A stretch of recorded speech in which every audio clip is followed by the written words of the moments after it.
Welcome in, Outkick the Show. I got to be fast today. I was watching the end of the Kentucky game. About to have a lock it in here on in about 40 minutes. 4:30 Eastern, 3:30 Central, 2:30 Mountain, 1:30 Pacific for those of you with the day off.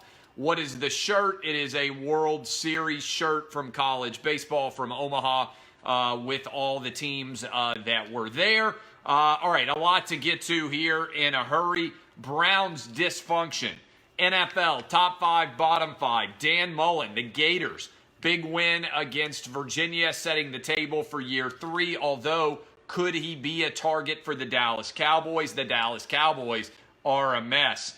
NBA ratings are tanking, and thank you all for making 2019 the best year of my professional career. But we begin with the Cleveland Browns. What a mess the Cleveland Browns are. I got some stats for you, as the Browns have now dismissed their GM and their head coach in the space of a couple of days. The Jimmy Haslam, who is the owner of the Browns, has employed 4 GMs, 1 executive vice president, 5 head coaches, and 1 interim head coach in 8 years. For people out there who didn't really understand the rebellion against Greg Schiano, this was the Tennessee fan base saying, we don't believe that Jimmy Haslam has any kind of football acumen. He does a bad job as an executive. And at some point in time, every franchise becomes a mirror that reflects their ownership and their executive nature. And as a result, the Cleveland Browns are an unmitigated disaster because Jimmy Haslam, let me repeat all of that uncertainty they've had. 4 GMs, 1 executive vice president of football operations, 5 head coaches, and an interim head coach in 8 years. Already, Matt Rule, the coach of Baylor, has said, I don't even want to go interview with you guys. And that is an indictment. He would rather stay at Baylor, which a couple of years ago was involved in an absolute scandal of epic proportions, even if it now appears that the media roasted Art Briles unfairly in that situation. I have written and talked a lot about that. But he would rather stay at Baylor than be a head coach of the Browns. That's how bad of a situation Jimmy Haslam has created. And this is the part of the story that many in the media never got about Tennessee fans rejecting Greg Schiano. They didn't want a hand-picked choice by the Cleveland Browns and Jimmy Haslam because of the ability of the Browns to be a disaster. We didn't want Tennessee football to be the Cleveland Browns. I feel sorry for Browns fans at this point. It's a very loyal fan base that loves its team. Unfortunately, you've got a disastrous ownership situation, and you have just been moving from one failure to another, and I don't know what the solution is. I almost think the Browns fan base needs to stage their own rebellion against Jimmy Haslam's bad rule. But that is the situation in general with the Browns and the dysfunction they are currently amidst. I don't even know who's going to end up the coach there. I'm not sure who will be willing to take that job. And you know things are bad when somebody doesn't want an NFL job. So that is a mess. Always, always, always start at the top. A lot of times we focus on head coaches. A lot of times we focus on general managers. Very often, if an owner is involved at a high level, whether it's Dan Snyder, whether it's Jimmy Haslam, whether it is the Brown family in Cincinnati, very often ownership dictates the direction of the overall franchise. And I feel bad for Browns fans in general over the mess that they have found themselves in as we speak. I want to give some props to somebody. Dan Mullen.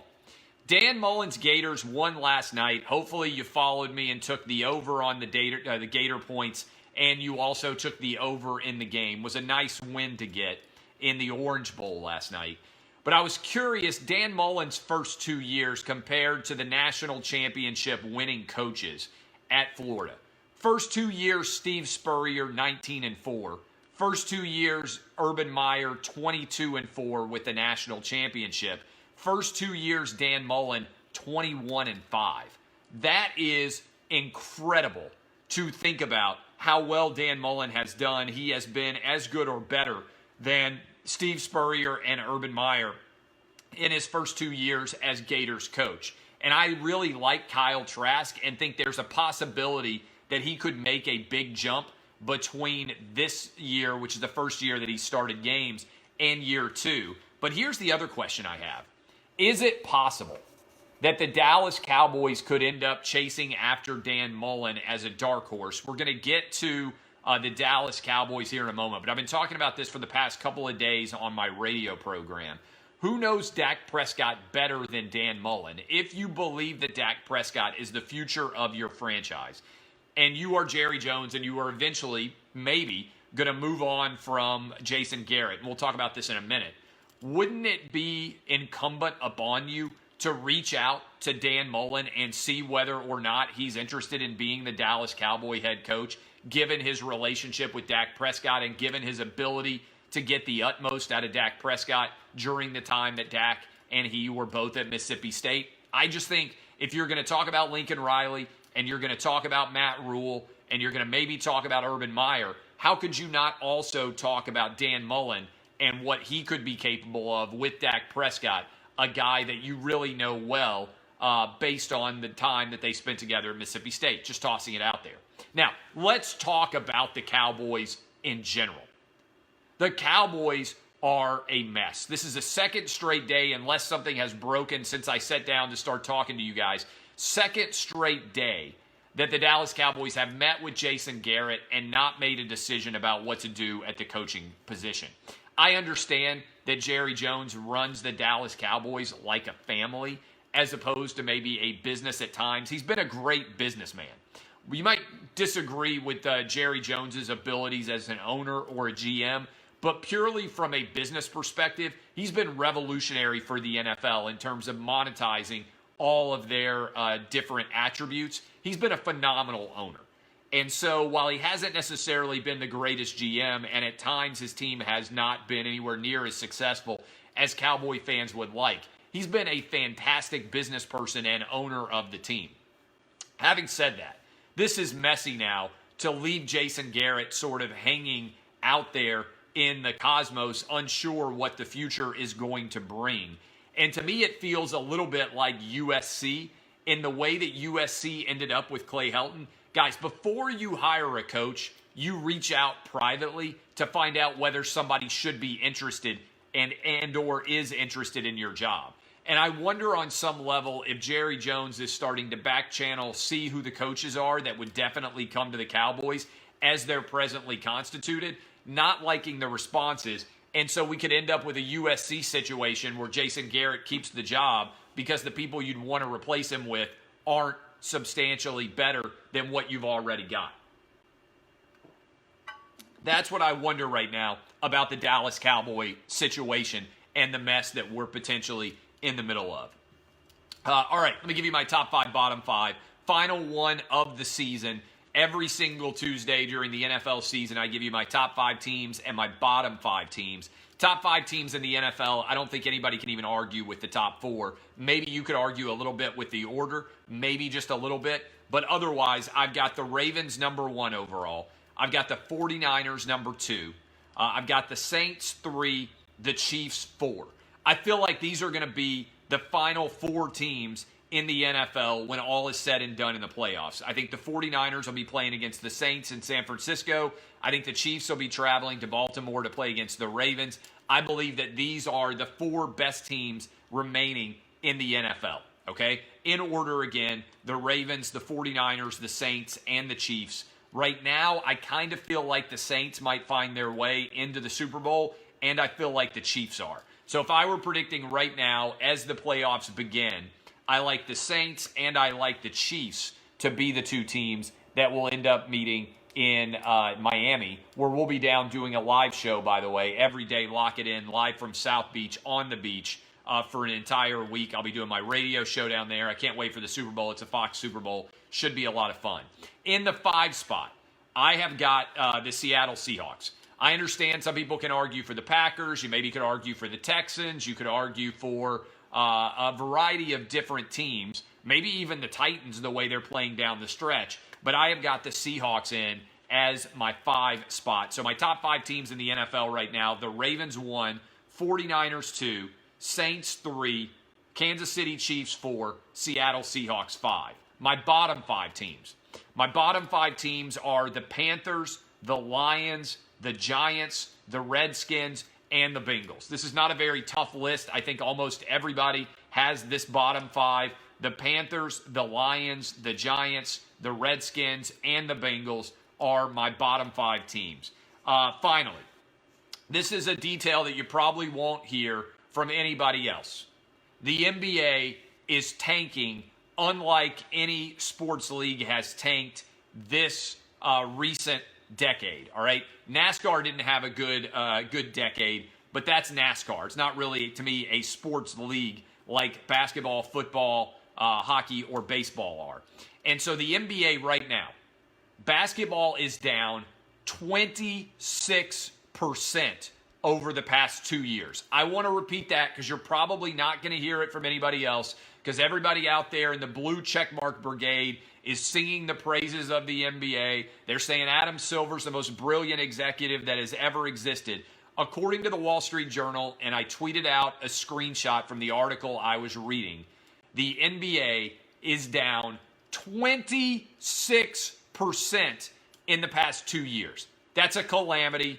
That's a disaster. You won't hear it from the woke checkmark brigade because it conflicts with their worldview. But I think what has happened is the NBA went way too political and they lost middle America. And you can say, well, the NBA's average fan is a hardcore Democrat who hates Donald Trump. And you might be well correct. But I think it's like my analogy that I used, and I think it's a good one, is every league and every business is like a Jenga tower.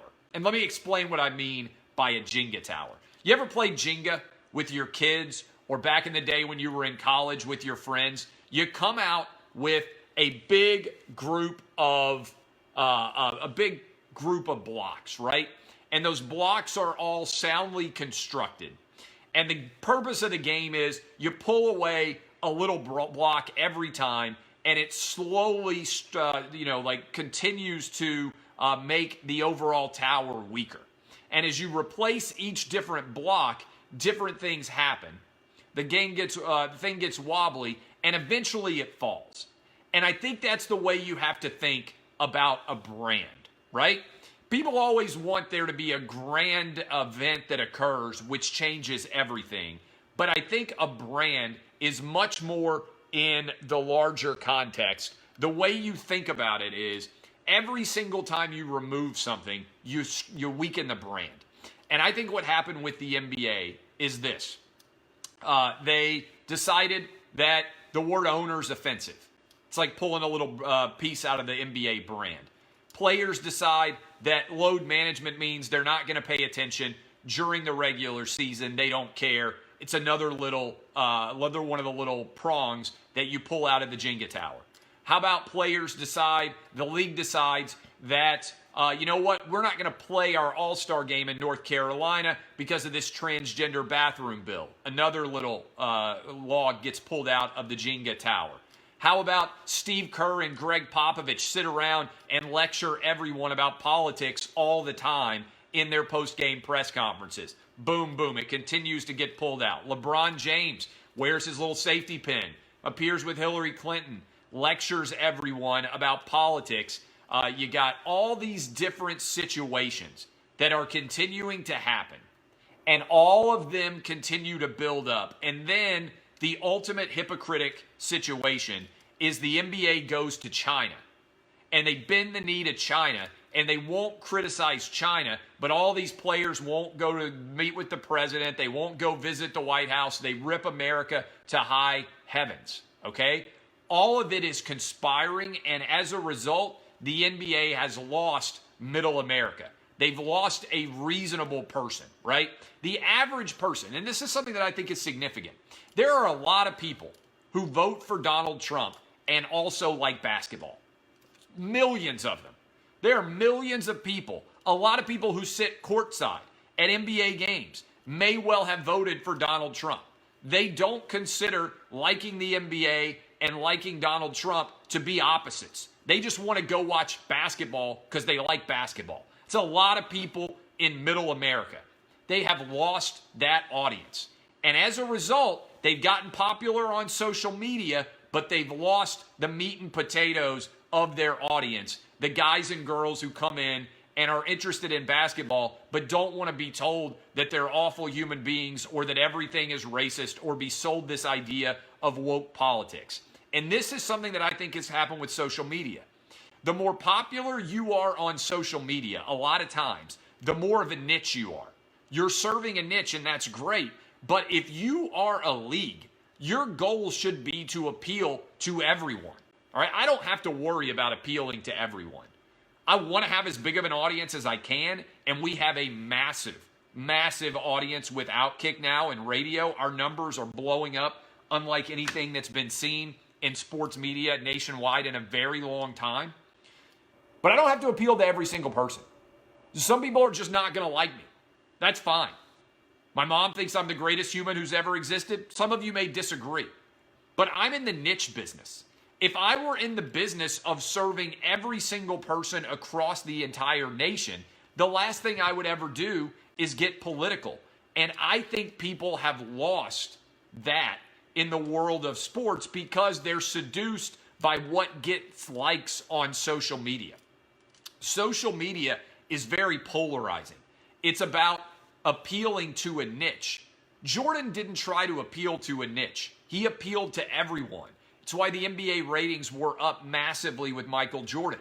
LeBron James, I think, made a really poor decision several years ago when he realized he was never going to be Jordan and win all these championships. He decided to veer into the political arena. And many people, because he's the best player in the NBA, followed him down that path. And I think it's been a disaster for the NBA. And it's all coming to pass now that many fans are tuning out on the league. They're down 26%. Remember all the talk about the NFL when the NFL got political in the wake of Colin Kaepernick and the national championship and the kneeling and the national anthem and everything else? This is wild. This is wild that the NFL, to their credit, eventually said, what are we doing, guys? We're being idiots. And they had a big meeting with CBS and with NBC and with Fox and with ABC and ESPN, everybody else. They said, hey, guys, I need you to stop talking about the anthem and all the controversy surrounding the NFL because it's destroying our business. And the NFL had a heart-to-heart with its television broadcasters, and you know what happened? By and large, discussion of NFL protests vanished because those broadcast partners lost hundreds of millions of dollars in ratings. And as a result, they gave up on the political talk, and everybody came flooding back in to watch their product. And if I were advising Adam Silver right now, I would have a heart-to-heart with my league partners in television, TNT and ESPN, and also with my players, and I would put this data up on the charts, and I would say, guys, we are tanking in America. And one reason we're tanking is we are appealing now to a niche instead of to the nation. And that is a big issue going forward for our overall brand. And we took a big hit in China, and it blew us up in a hypocritical way, and it solidified the fact that the average fan of sports in America does not want our coaches and players lecturing them on Donald Trump all the time. The media wants it. The sports media wants it because the sports media is very left-wing, and they want to endorse what the players are doing because they have the same political opinions as some players. But it's a big significant factor. The NBA is down 26%. It's not just that the NBA is down. Major League Baseball, up. The NFL, up. NASCAR, up.